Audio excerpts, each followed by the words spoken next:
Welcome to episode number 140 of the People We Love podcast. I am Adam Choit.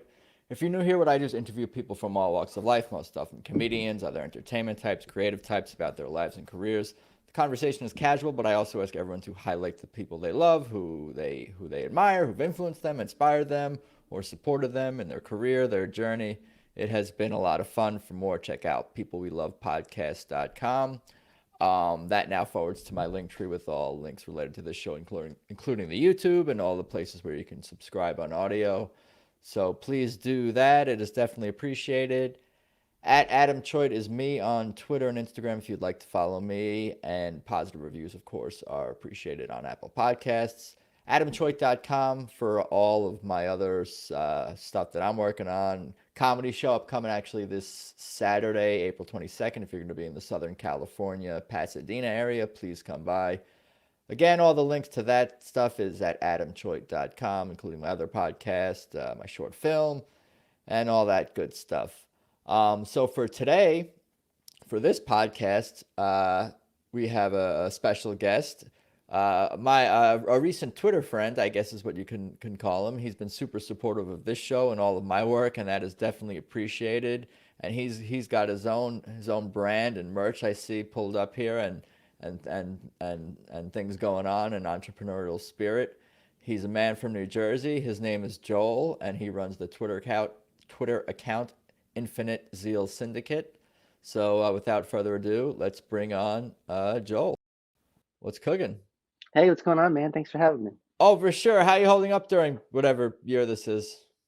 Well, I'm holding up pretty great. It's Thursday. It's a unofficial holiday, I guess, today, so it's all good.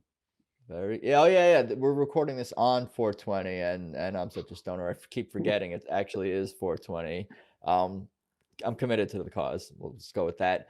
Um, how did we connect initially? I mean, I was on Twitter, and I must have just through libertarian networks, or how do you know even do I know? Basically, I think, well, yeah, I don't know exactly 100%, but I'm fairly certain it was between from mostly, I'd say, libertarian accounts, um, and I don't know. I do have an interest in comedy and stand-up comedy. It's something I do enjoy and like. So that might have been part of one of the reasons why maybe someone like had retweeted your account or something. And I just came across it Yeah. and I started looking at your content.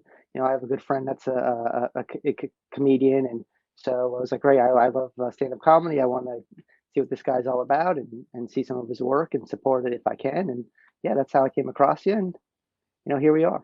Yeah, that's interesting and funny, and people will talk shit on social media, and especially platform like Twitter, which has its drawbacks or whatever. But like the fact that we can connect and so many people can connect, and it keeps coming up, but I keep thinking about how a lot of the conversation has gone from not just online to offline as well. And this is kind of considered offline. It's a whole different animal, and be talking and communicating with a human being in real time like we are now versus tweeting back and forth. But initially I was like, is this dude a bot? Who is this? I Is this a real person? Is this like just a fan of mine? What is No, going on not a here? bot or not a stalker or anything. No I don't real. yeah.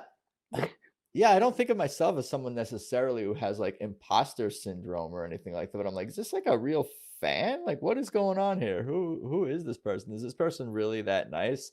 And then I keep seeing you tweeting and retweeting and being supportive of so many content creators, especially in the libertarian world, or whatever on that side of things politically. And I'm like, oh, this is like a real person. And here we are, like you said. But let's get into your life and your background. And I kind of ask people for their even like earliest memories, what kind of jumps out at them. And you could tell me kind of like where you're from and your family, your family tree, the basics of your family tree and where you're from. Okay. So I'm from originally from New Jersey. I live in South Carolina now, but I grew up in New Jersey.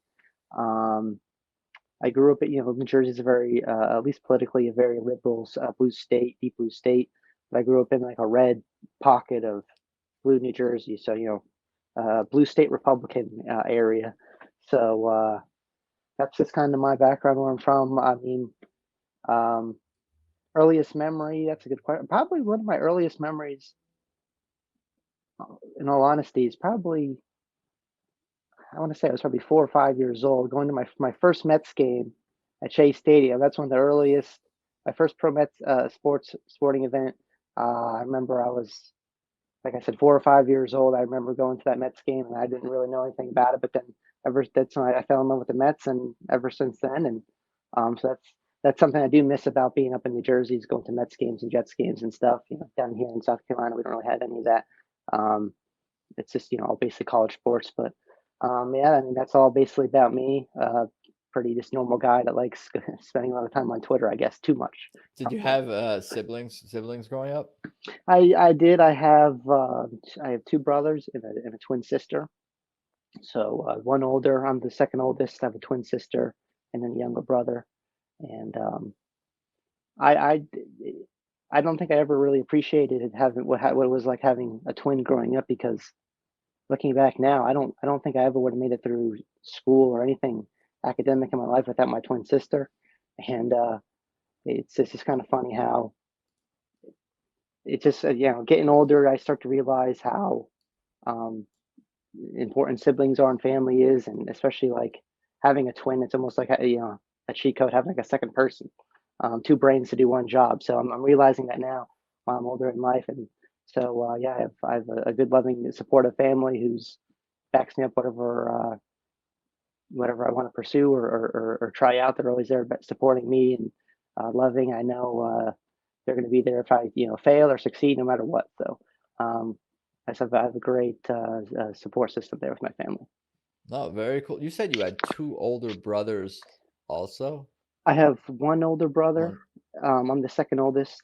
I then it's my twin sister, and then I have a younger brother.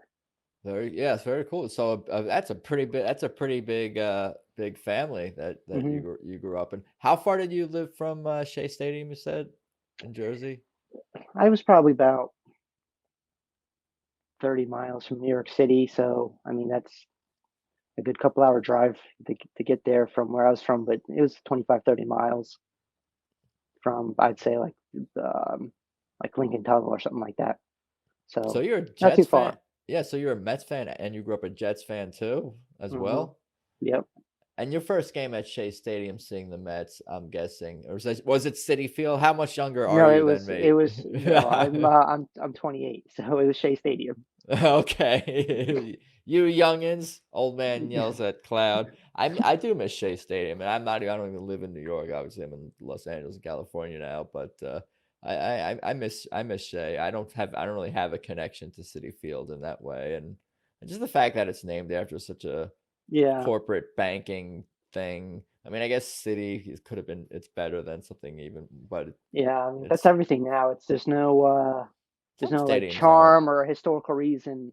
The name of the stadium, it's just, yeah, it's like a big corporate sponsor, and it changes too. So you know, the, something happens with City or another bigger bank is going to pay more. They'll drop, they'll or whenever the contract is up, they'll put a different sponsor on there. So I don't really care for that so much, but Is I what it is. yeah, that's life now, I guess. What were you into when you were and what kind of kid were you, like, in elementary school? Like, were you a good student then, even early on? Like, what were your hobbies and interests and, your family dynamic, with your siblings even? Well, I was not a particularly good student. I didn't really necessarily have any interest, I'd say, in academics, except for a couple of subjects. Like I really enjoyed history, U.S. history, and geography. Well, like PE class and stuff. Yeah, I mean, but as far as actual academic subjects, probably just geography. For some reason, I just really fell in love with that class, and then U.S. history. All the other classes, I wasn't really that interested. I was more interested in, like we're in the science book. The teacher's giving the science lecture. I'm a couple chapters down, probably maybe like drawing like captions on the pictures in the science book or something. Like, dude, that's where my mind was during class most of the time. So I probably couldn't care less about school most of the time. And both my parents actually were teachers. So I went to a small school, K through 12 school, private school in New Jersey, and both my parents taught there. So I grew up at that school since like first grade, and I went all the way through 12th grade there.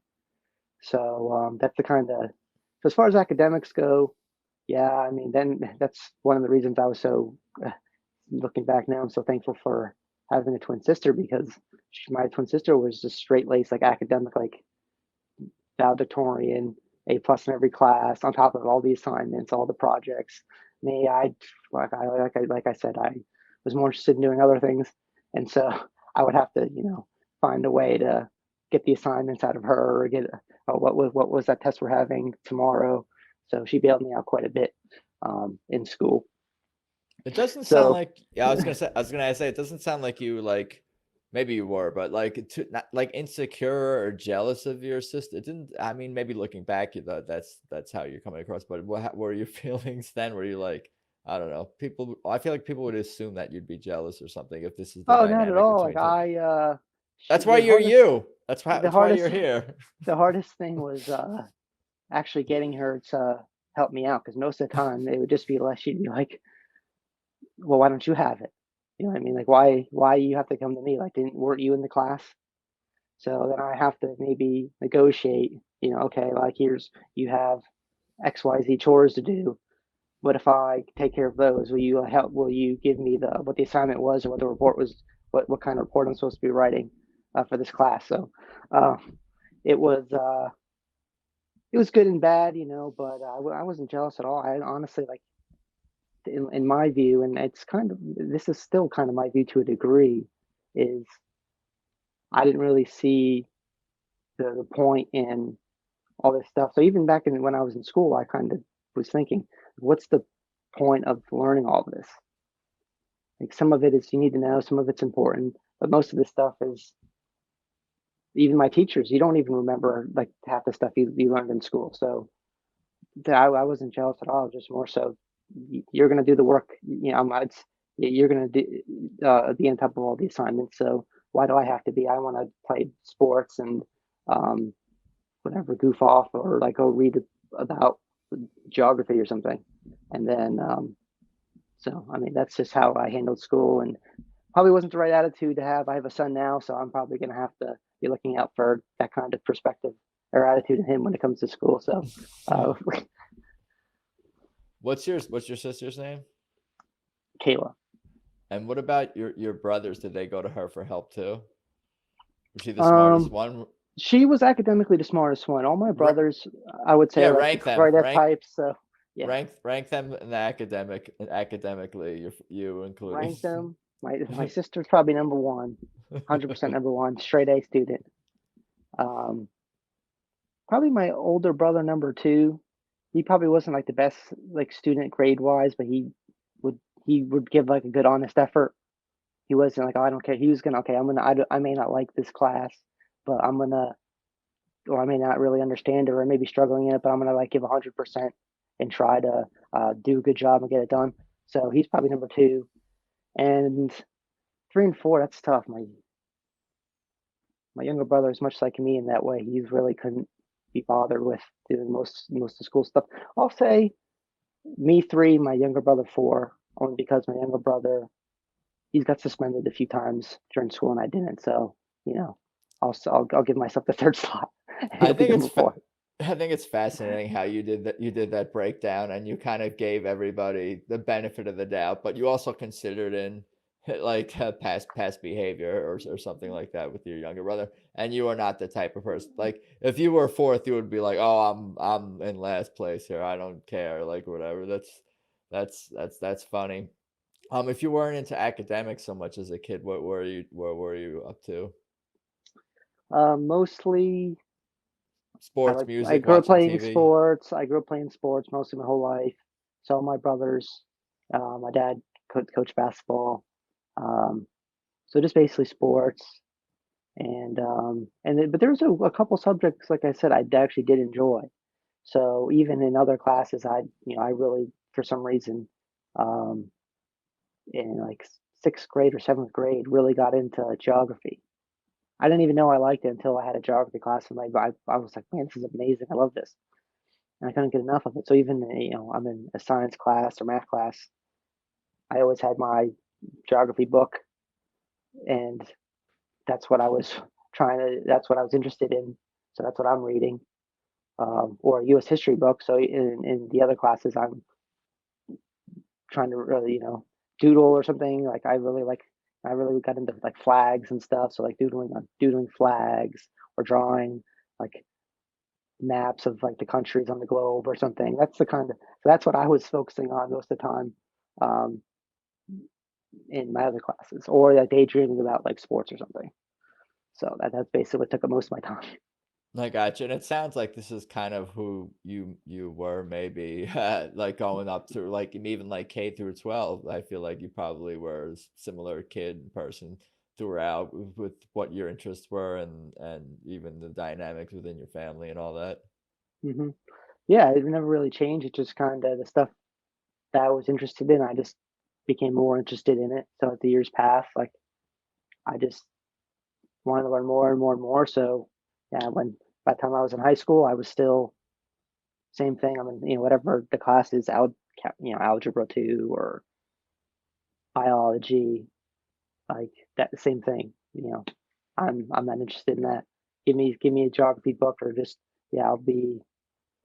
Of course, there's the shenanigans too. You're playing, paper football, whatever, and doing whatever, shooting spitballs. That's once in a while part of being like a junior high and high school boy. But um, yeah, it was. And they didn't, it's the same attitude when I got to college. I spent 1 year in college. Is like that's when I finally realized like this. I can learn plenty of things that aren't going to be taught at a college, and that'll be useful to me. And that information is readily available. And that kind of hit me. And then that's when I decided, okay, I'm going to be done with quote unquote formal academia. And then I can pursue just learning other things on my own that I'm actually interested in, and many of which are very helpful. And probably I wouldn't learn it in college anyway. So um, I don't really have I don't really have too many regrets. I would say about not being the best academic student most of my life. What were you thinking though, like even in like high school, like where like obviously you ended up going to college, but what did you think you would be doing either like career wise or like even in just your life? Like where did you kind of like see yourself going like in high school? Yeah, I don't know. That's a good question. It was just probably more You might just not have known. Most people don't know. just following the whatever you're supposed to do, right? So of course, Right. I'm in school. There's just one way to do things, and that way is you're gonna graduate, you're gonna go to college, and then you're gonna go on and have a good career in whatever you went to college for. And so of course, at the academics in high schools, stress, the SATs, and whatever other testing, all that kind of thing. So I didn't really know. I was like, well, I guess this is what I have to do. This is what everyone around me is doing. This is what people in my family are doing. This is what all the teachers are saying I have to do. So I guess this is fate for me, I guess. So and then I started doing it, going down the road I was thought I was supposed to, and then it just kind of over the years you realize maybe this wasn't what I was supposed to do. You know what I mean? That's just because someone else in their personal experience or opinion has an idea for the road I should go down doesn't necessarily mean that's going to work for me personally. So, you learn some lessons doing it that way, I guess. Yeah, no doubt. Before we get into what happened with you, where did you go with your life after that 1 year of college?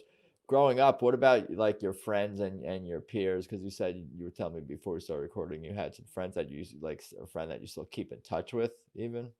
Yeah, I have a good friend I grew up with named Billy Hockman. I don't remember he's a comedian like yourself in New York City. I'm not a And comedian. I just produced the show, but yeah, I'm a okay, well, comedian offline and off stage. all right. Comedian Well, quotes.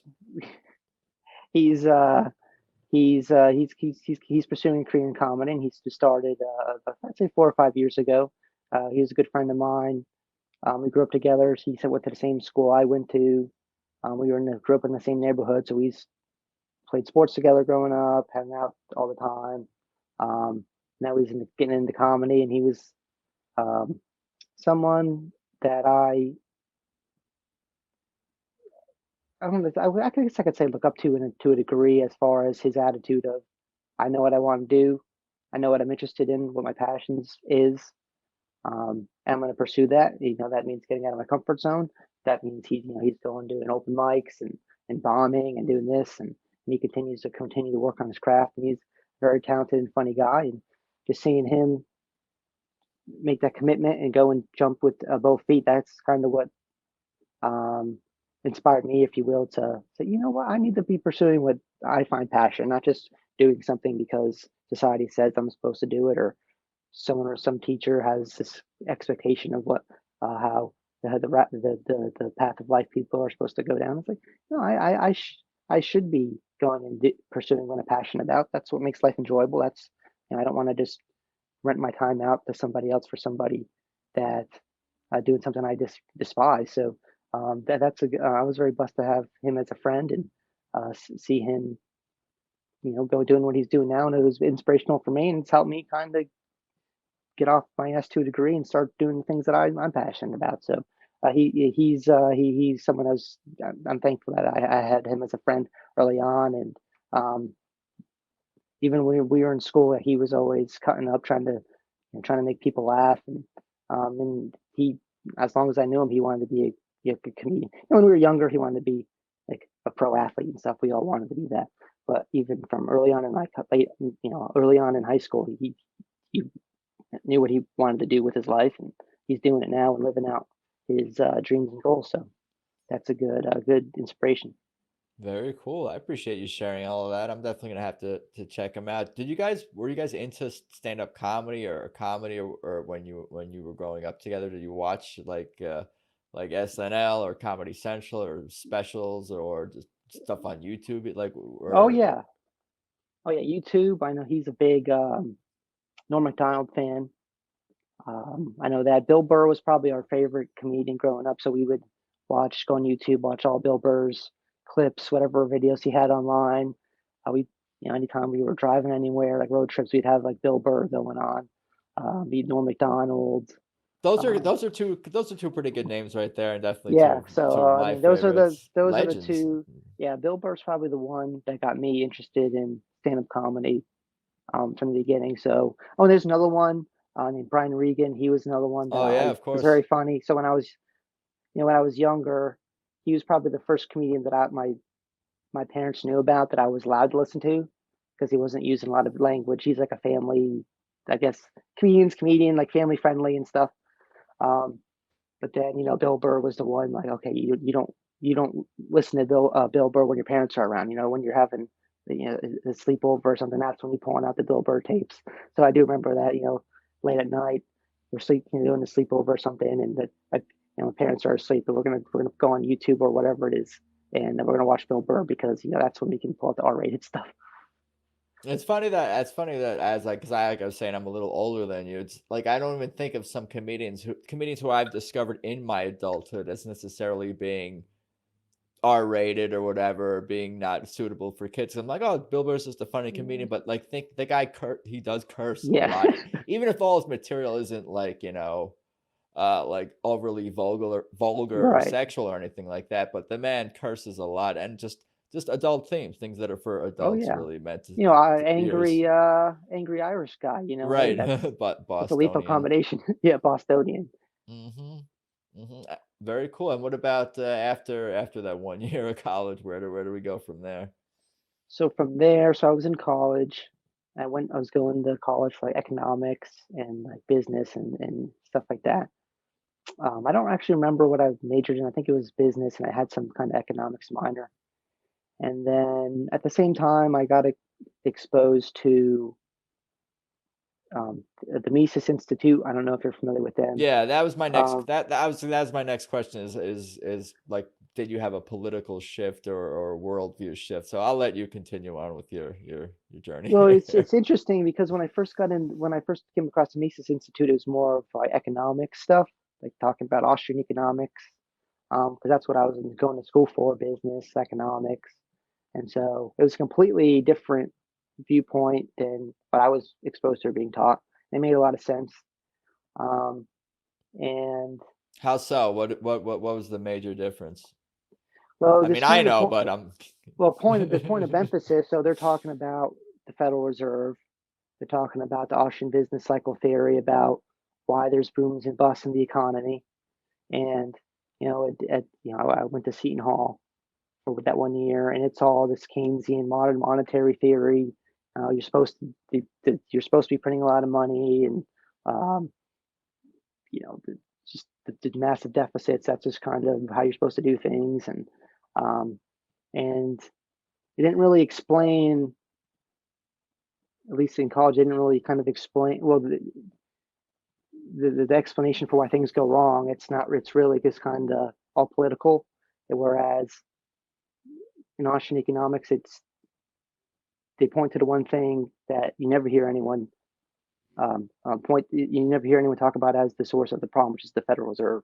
So that was kind of the first thing that caught my attention, was emphasis on the Federal Reserve's role in distorting the economy and all the issues it causes, and the problems with artificially low interest rates and this and that. And then I'm interested in business, so I'm trying to learn from great titans of industry and business and investment guys like Warren Buffett and like Peter Lynch, those kind of guys. And you hear them; they're not like Austrians by any stretch or anything like that. But you'll hear them, listening to them talk or reading their stuff. You'll hear them say a lot of the similar kind of ideas as what you hear from Austrian economics. So at that point, as far as to answer your question about college, that's when I kind of realized was it doesn't really seem like these guys really know what's going on. Like, why am I, if I'm interested in business, why am I sitting here listening to a bunch of college professors talk about business? Most of them probably didn't run a successful business. There's some of the most successful business people of all time, like guys like Warren Buffett, and you can read everything he's ever written for free. You can go online and watch all his shareholder meetings, listen to him talk about business and his philosophy and how he's done things over the years. And so, why am I paying all this money to this school when I can to listen to people that don't have any track record that can touch some of these business titans, where I can learn for free from them, or I can actually go work in a business. And that's probably the best way for me to do it and be more hands on, as opposed to just sitting in a bunch of listening to lectures and theories and things like this. And so I decided, yeah, I'm done with this academia thing. I just need to go and learn, and actually get involved in a business. So then by that point, all my family moved to South Carolina. I moved to South Carolina, and then I started working in the car business at a car dealership. And that's where I kind of was able to be exposed to the principles of how businesses should be run, and taking responsibility for myself and all this kind of thing. And that's actually probably the best thing that ever happened to me. Just my years there, and lessons I learned, um, and the experience and the mistakes I was able to make, and kind of um, just be around. And the guy, I was very lucky that the dealership I worked at in the car business, it can be very cutthroat at a lot of places. Where I was very lucky. It's a great place to work. The ownership's caring. They'll teach you. If you have questions you want to learn about the ins and outs of business, they'll sit down, take the time to give you information, answer any questions that I had. So that, to me, that real life work experience was invaluable, as opposed to just sitting in a classroom and getting just more academic stuff in my knowledge in my head. So I definitely think it ended up so far being the right choice. Very cool. And the life experience aside, and the on the job training aside for a second, I saw this, I forget who posted it, but it was like basically saying that, what you're saying, that you can learn more just by doing, or learn just by learning by reading people who were in business, successful in business and all that. And this guy kind of, I forget who it was, but he kind of like expanded upon that by saying, like, by reading biographies of these people, because in their biographies is their story, and there's power in that story. And I guess what that is really means is like the struggles and the failures and the successes, and you get the feel of, maybe a little bit of the feel of what it was like to fail and succeed at an emotional level and bounce back, and learn obviously tangible things that you can apply to your own life, and and professional pursuits along your way too. So like, yeah, I think it's the economy's changing. How people learn is changing. I would never ever go to college if I could redo it ever again. I would just go to specific training for whatever my interests are in.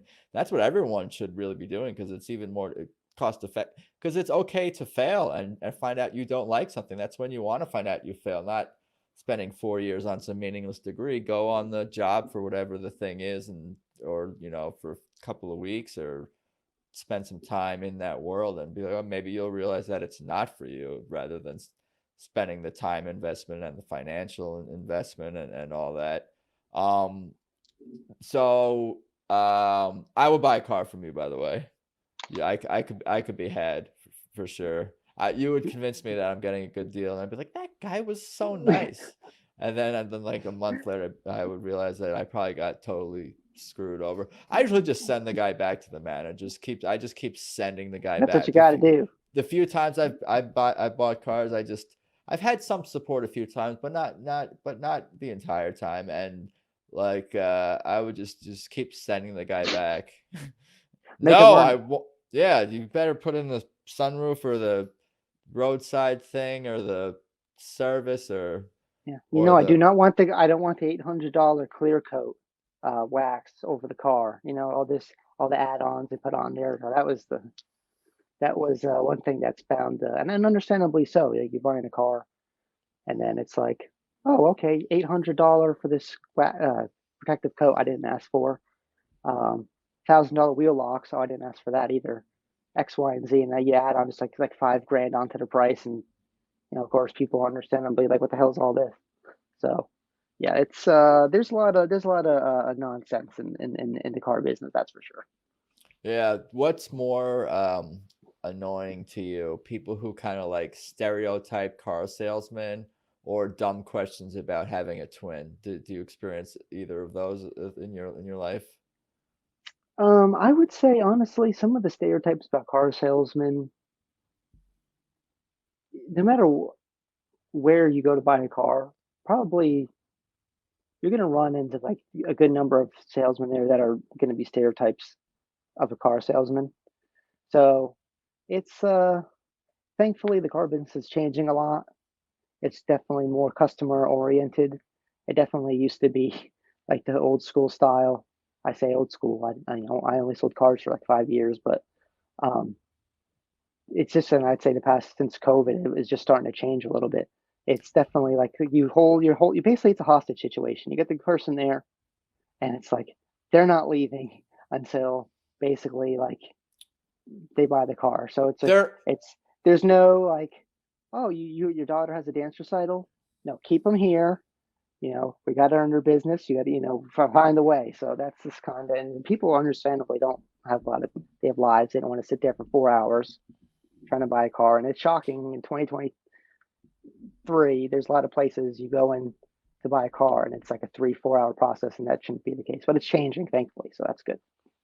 Well, it is a big purchase, and there's a lot of different options and choices, and people spend their time figuring it out. But yeah, I feel like in some ways, like both people are hostages to each other, if It's that makes any sense. Let's The just bring the customer, walls down. It's just like, let's make a friend. And yeah, I'm more of a laid back kind of, like, yeah, I got to ask for people's business. But I definitely don't want, and I never really wanted to be the kind of just beating people up. You know what I mean? And some people come in looking for a fight. Some guys come in, they want to be a tough guy. They want to negotiate. They want to feel like they pulled.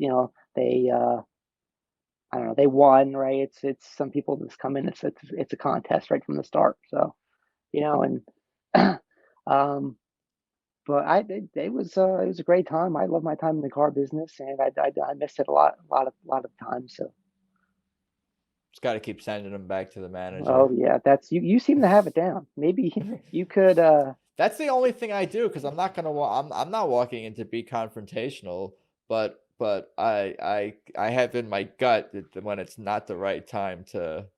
I'm not ready yet. No, it's not. Something feels off. Go back in there and do one or two. Keep going. Just keep sending them. We'll figure Um, this out. yeah. Well, you sounds like you're not doing the car thing anymore. So where did we pick up from there?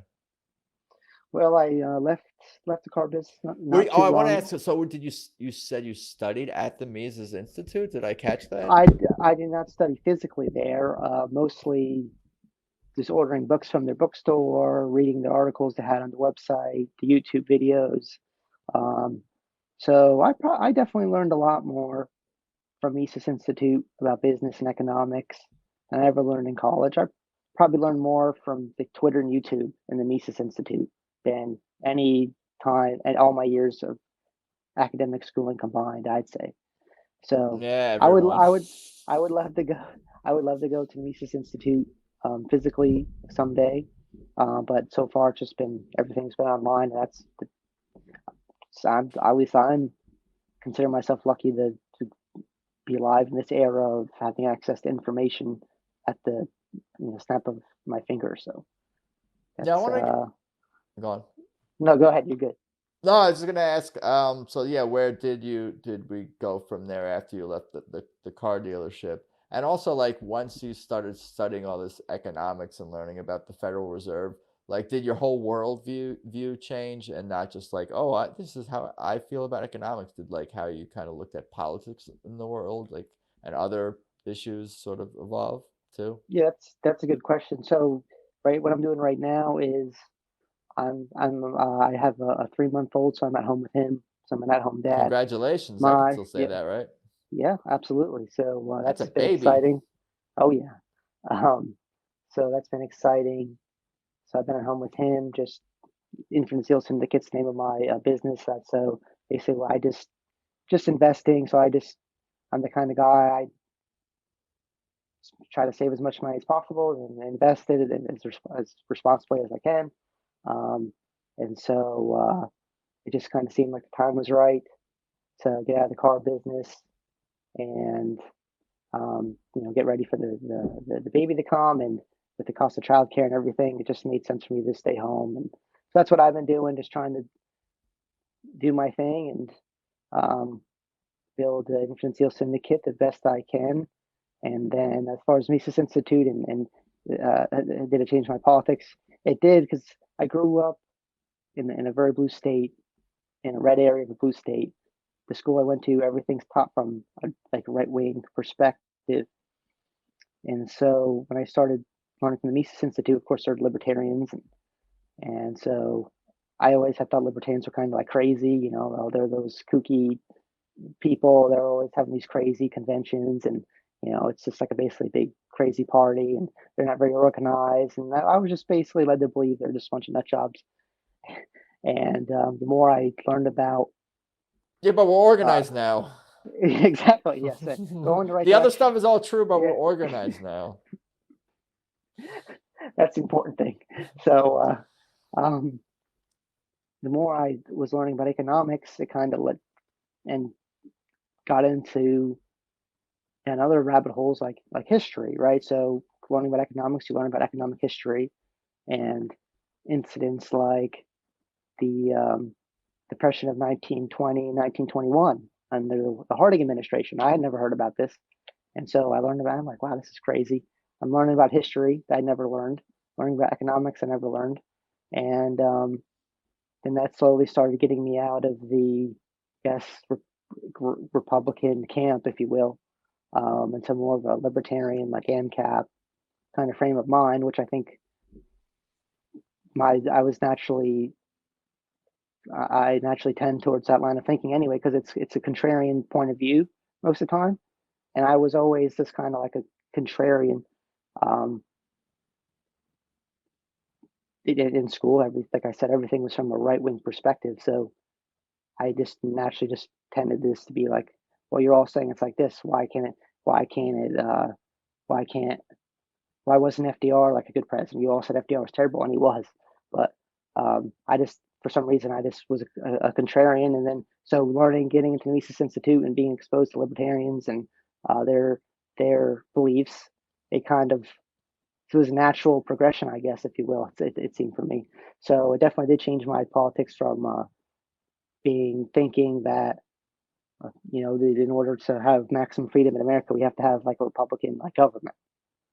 And that boy has that really changed my my worldview, learning from them. So, like I said, that's the best thing that could happen to me, and um, I couldn't be more thankful that I don't remember exactly how I came across Mises Institute, but I'm so thankful that I did, and they definitely changed my life. That's for sure. Very cool. It's interesting that you say like it sounds like you grew up in a red town in a blue state, like you were saying, and even your school seemed to be kind of conservative in some regard. I don't know in terms of the curriculum or just the kind of the culture or what. But instead of going you like opposing that with sort of a left wing point of view, it sounds like you in like deep like on some level, even if you weren't into politics, opposed it more on a libertarian level. Why did you not become like a left wing person, I guess is my question. Like what I mean, does that answer itself already No, that's by a good asking it? question. Well, it's funny because I remember in school we had a big history project, and the curriculum was from a right wing. It was like a evangelical, like religious school, like a Baptist kind of school, It was so conservative. it wasn't a public school that It you was a went to? private school. It's a Oh, private okay. school from a church. A church started the school, so they're very stringent kind of ideology. So all the academics and curriculum are basically taught from that point of view. So me being the contrarian, I remember I did a history report on FDR. Like, well, FDR was actually a good president, and the reason why I did that report was because I just felt like I had to everybody that's I'm being taught from at the school. It's from the right wing. So I'm like, why? Well, this guy can't be like that bad. Like you're making him seem like he's the devil. And so I did a report on FDR, like that, like defending him, basically, like the case for FDR. And at the time, I was an idiot. I didn't know anything. I was just being a punk, contrarian, just taking the opposite standpoint because everyone else was over here. So, but then that doing that research, I realized, yeah, actually, you know what? He wasn't all that great. He's rounding up the Japanese. He's confiscating people's gold. He's trying to pack the courts and do all this other stuff. So I'm like, yeah, actually, maybe they're onto something. So even though I knew, okay, yeah, maybe the left wing, maybe they're not the devil like I'm being taught. They're not great. I'm not convinced that what I'm being taught, these people are like, the good guys either. So then I was just kind of in a place of, well, I don't really know who to believe. I'm not going to take what I'm being taught, the teachers. I'm not going to give them the benefit of the doubt because it's just a clear bias to me. So one of the reasons, something I'll never forget is I heard a teacher say, "If you're a Democrat, you can't go to heaven." So I grew up in a church, a Baptist church, being taught about heaven and hell. And as much as I thought Democrats are bad, even I was thinking, well, that's literally not in the Bible. So you say you believe the Bible's true. You're saying if you're a Democrat, you can't go to heaven. Well, that's not, you can't find anywhere in the Bible where it says that. You're just making this up. So that's why I was like, okay, well, these people on the right here, they're kind of kooky. They're saying things that clearly are not true. These people on the left, yeah, okay, I thought maybe I could be on this side, but then doing more research, you know what, they're not so great either. So I was just kind of, I'm not really going to be interested in politics because I'm not really sure who's telling the truth. It just seems just like a bunch of people with biases and not really willing to um, listen to anybody that's may have a different idea than you. Yeah, So I was just in a state of like flux and no man's land, I guess. I got you. It makes me think about like I guess the importance of whether you're like creating educational text or literal propaganda, be it, righteous propaganda or not, Yeah, like to really consider like um showing, I guess for lack of a better term, like it sounds trite, but like showing both sides or showing more of a honest picture of the other side. Because I feel like in some ways, I don't know, in some ways doesn't that strengthen your case if you're able to, I guess, steel man your opponent in some ways, rather I think than so. just like, risking lying is easier. Lying Hmm. always, it's too tempting to lie for, well. The Yeah. powers that be will Well, do anything. We know that. of course, yeah, and it's easier, I guess, just to just dig your heels in but when you're convinced that the other side's they're evil, then that just removes any type of like let's have like a conversation or So like let's have a dangerous. discussion that maybe there's something that we can agree on. It was, and I remember I was even there'd be teachers they're all Republicans, and I had a lot of friends that they came from like they're all Democrats and stuff, and they would basically, I'll go. You need to go tell them they need to be Republicans or they need to go vote. So it was just everything was just like I'm like, am I like a recruiter or something? Like what's going on here? So um, everything came down to like your political affiliation, and it just seemed kind of like boiling someone down to just what their political affiliation is seems kind of like shallow. It's like, well, there's more to this person than the D next to them. Like they're a decent human being, and they're maybe we should get to know this person. We have something we can have in common or agree upon, and there's really no there wasn't really a whole lot of room for that. Yeah, that's unfortunate. And this was a few years ago at this point, so I feel like, probably on both sides of the spectrum and inside of these echo chambers, the polarization has gotten even worse, unfortunately. Yeah, it seems to get like it, but I think it's good to talk to people you disagree with. I I was whenever I was around right wing people, they always thought I was a crazy liberal, and then around liberal people, they think I'm like a conservative. So it's well, I mean, I'm people. I have a tendency to have people disagree with me no matter what. You know what I mean? As far as my family goes, I'm kind of like the oddball.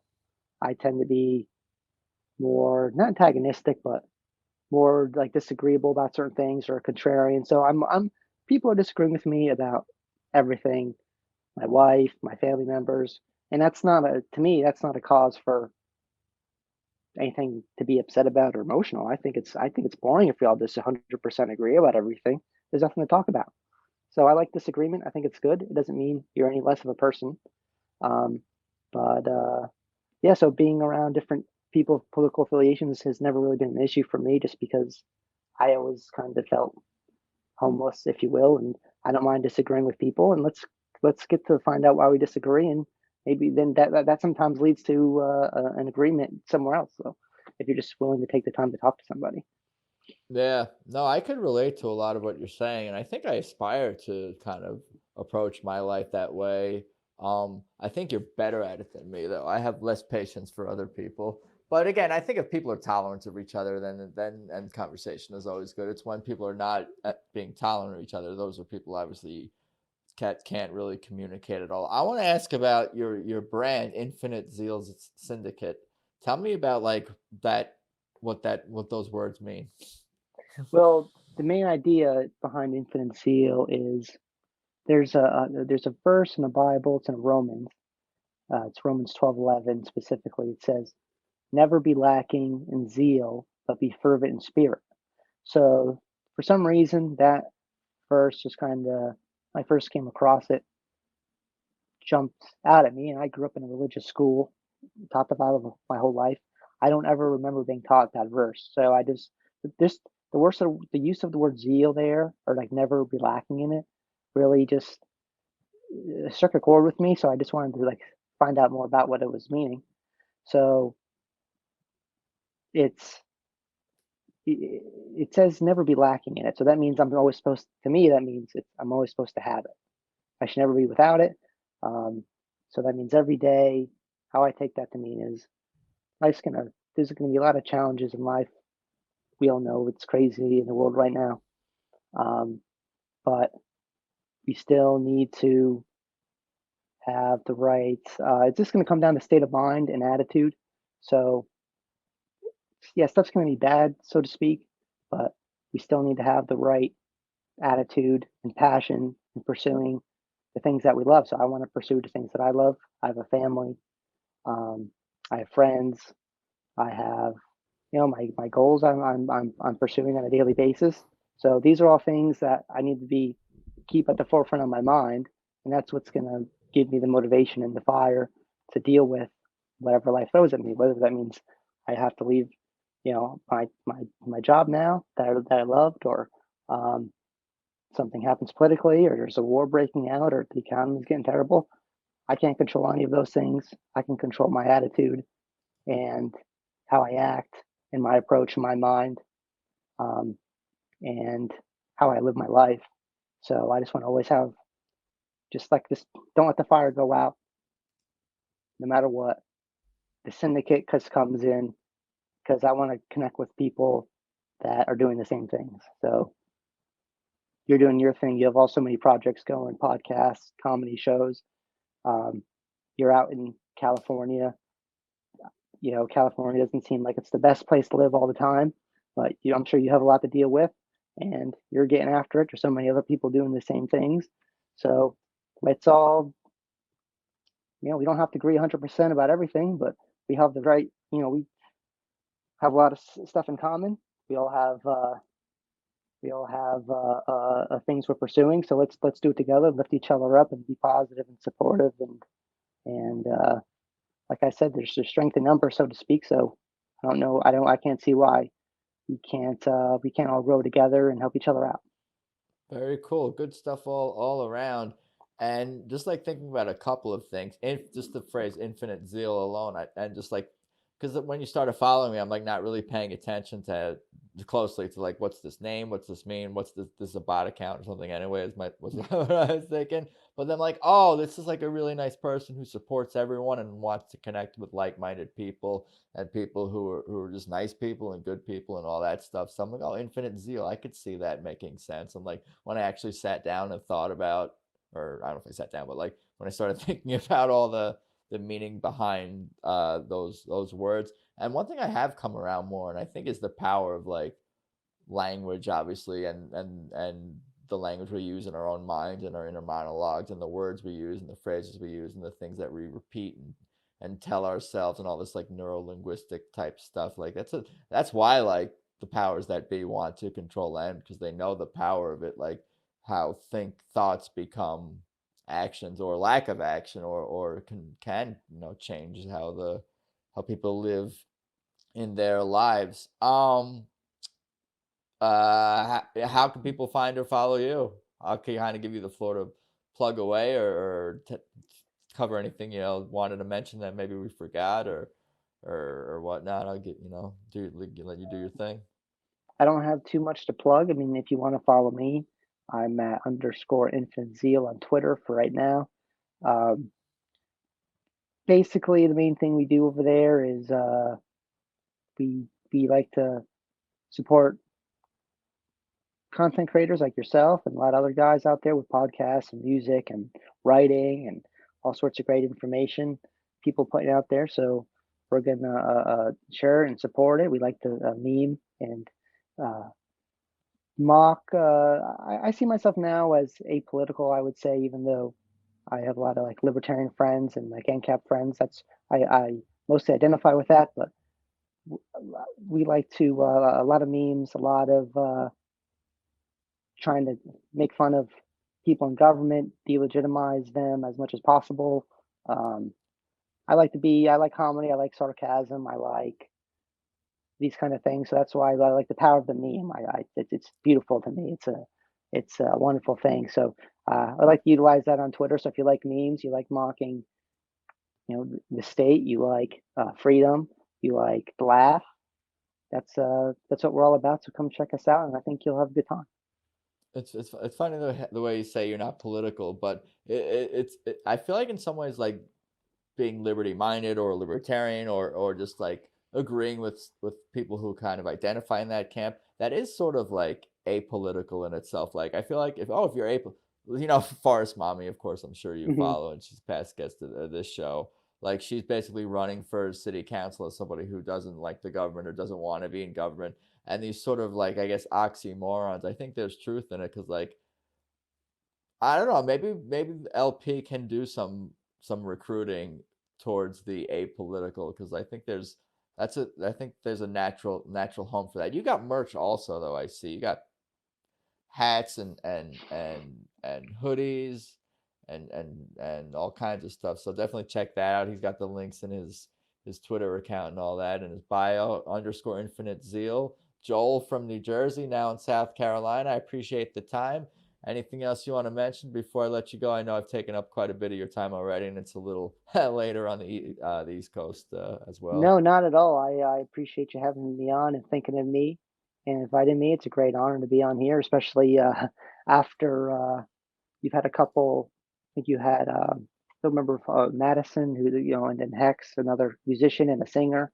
Yeah, You've on my had some, Tedeschi Trucks podcast, on people yeah, we love on Tedeschi these Trucks different shows. podcast. So you've had all these great musical talents on here who have a great artistic ability, and then to follow them up, just me, someone who just puts words on pictures and puts it on the internet. You know what I mean?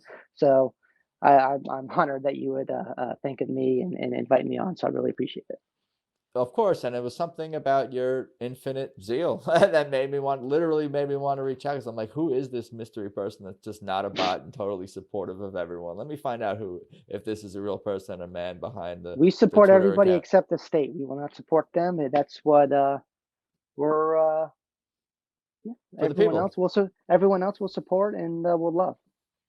Actually, for the people. Exactly. On that note, have a good evening, my friend, and let's talk soon. Yes, sir. Absolutely. Thank you so much. You got it. Peace. So there you go, episode 140 with Joel, Infinite Zeal Syndicate, on Twitter, of course. That was super fun and good to connect with him and put a face and a voice to the Twitter account. What a good dude. Super nice to everyone, super supportive of everyone. Looking forward to continuing to follow him, and I'm sure we'll talk more moving forward. A bunch of stuff in common with that guy. East Coaster who likes the Mets and Jets, and obviously some of the political views. Of course, we heard many of the political stuff we're on the same page with. But I hope everyone's doing okay out there. For more about this show, of course, head to peoplewelovepodcast.com, at peoplewelovepodcast on Instagram. Follow me at Adam Choid on Instagram and Twitter if you'd like. AdamChoit.com. That's where you can find my Tedeschi Trucks podcast, tickets to my upcoming comedy show. I'll try to get this podcast out before the comedy show as well, so that makes sense. But yeah, AdamChoit.com for all my other projects. But I think that's about all I got for today. I appreciate you guys listening. Thank you as always, and let's talk soon. Peace.